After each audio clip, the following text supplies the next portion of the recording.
తాళ్లరేవు మండలంలో ICDS project ఆధ్వర్యంలో విద్యాశాఖ సమన్వయంతో బలాలకు ఒకరోజు క్షేత్రస్థాయి శిక్షణ కార్యక్రమాన్ని నిర్వహించారు. కాకినాడ జిల్లా కలెక్టర్ సగిలి షణ్మోహన్, శ్రీ శిశు సంక్షేమ శాఖ ప్రాజెక్టు డైరెక్టర్ సిహెచ్ లక్ష్మి ఆదేశాల మేరకు ఈ కార్యక్రమం జరిగింది.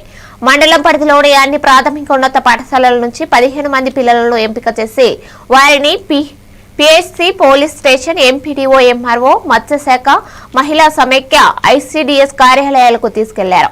ఆయా కార్యాలయాల కార్యకలాపాల గురించి అధికారులు పిల్లలకు వివరించారు. పిల్లలు ప్రతి విషయాన్ని రాసుకున్నారు. క్షేత్ర సందర్శన అనంతరం ఐసిడిఎస్ కార్యాలయంలో వ్యక్తిత్వ పోటీ నిర్వహించారు. అందులో ఎంపికైన 2 పిల్లలను ఈ నెల 20వ తేదీన కలెక్టర్ ఆధ్వర్యంలో జరిగే జిల్లా స్థాయి పోటీలకు పంపిస్తామని సిడిపిఓ శ్రీదేవి తెలియజేశారు. ఈ కార్యక్రమంలో సిడిపిఓ శ్రీదేవి, ఎంఈఓ మంగమయ్య, ఉమాదేవి, విస్తరణాధికారులు, ఉపాధ్యాయులు పాల్గొన్నారు. దగ్గరికి వెళ్ళాము. అక్కడ చాలా చూపించారు. ఏది గుడ్ డేట్ బ్యాడ్ అని చాలా చూపించారు. మెడికల్, ఫార్మసీ సర్వీసెస్ అవన్నీ చూపించారు. తర్వాత మేము పోలీస్ స్టేషన్ కి వచ్చాము. అక్కడ ఎస్ఐ గారు ఫోక్సో యాక్ట్ ఇవన్నీ రికార్డ్స్ ఇవన్నీ చెప్పారు.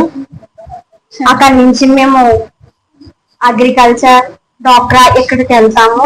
నెక్స్ట్ బాల్య వివాహ చట్టాల గురించి, అదేవిధంగా లింగ వివక్ష చట్టాల గురించి కూడా బాలబాలికలకు కూడా వివరించడం జరిగింది. ఎటువంటి ర్యాంక్ గట్టా జరగకుండా ఉండటం కోసం ఏమేమి చర్యలు తీసుకోవాలి వాటిని కూడా వాళ్ళందరూ కూడా సమగ్రంగా ఎక్స్ప్లెయిన్ చేయండి. అదేవిధంగా ఎవరైనా బాలికల గట్టా ఎవరైనా హెరాస్మెంట్ చేసినా సరే వాళ్ళకు ఇమ్మీడియట్ గా అంటే పోక్సో చట్టం. నా పేరు బాలసూరికిరణ్. నేను Srikala English medium high school Tallarevu నుంచి వచ్చాను. 9th class. నేను మార్నింగ్ నుంచి సిహెచ్సి ఆ కమ్యూనిటీ హెల్త్ సెంటర్ లోకి వెళ్ళి అన్ని విభాగాల్లోని అక్కడ ఎవరు ఏం చేస్తారు, వాట్ ఈస్ గుడ్ అనేది అన్ని చెప్పడం జరిగింది. అండ్ ఆ తర్వాత పోలీస్ స్టేషన్ రావడం జరిగింది.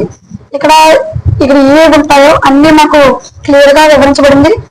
మనకి అంతర్జాతీయ బాల హక్కుల వారోత్సవాలు ఈ రోజు నుంచి 20వ తారీఖు వరకు కూడా చేస్తున్నామండి. ఈ రోజు 7వ తారీఖు ఈ రోజు ఏంటంటే ఫీల్డ్ ట్రిప్స్ అండి. పోలీస్ స్టేషన్ తర్వాత మనకి పిహెచ్ ఆల్రెడీ చూపించామండి. అలాగే MR office, MP office, village office ఇలా అన్ని ఆఫీసులు చూపించి మన పిల్లలకి అంటే ఏ ఆఫీస్ లో ఏం చేస్తారు అవగాహన కల్పించారు. పోలీస్ స్టేషన్ ప్రతి విభాగంలో కూడా ఏం చేస్తారని ఎస్ఐ గారు సిబ్బంది అందరూ చెప్తే నోట్ చేసుకున్నారండి. అలాగే పిహెచ్సి లో కూడా ఎవరు ఏం చేస్తారని రాసుకున్నారు. వాళ్ళకి ఎక్కడ ఎలా చేస్తారు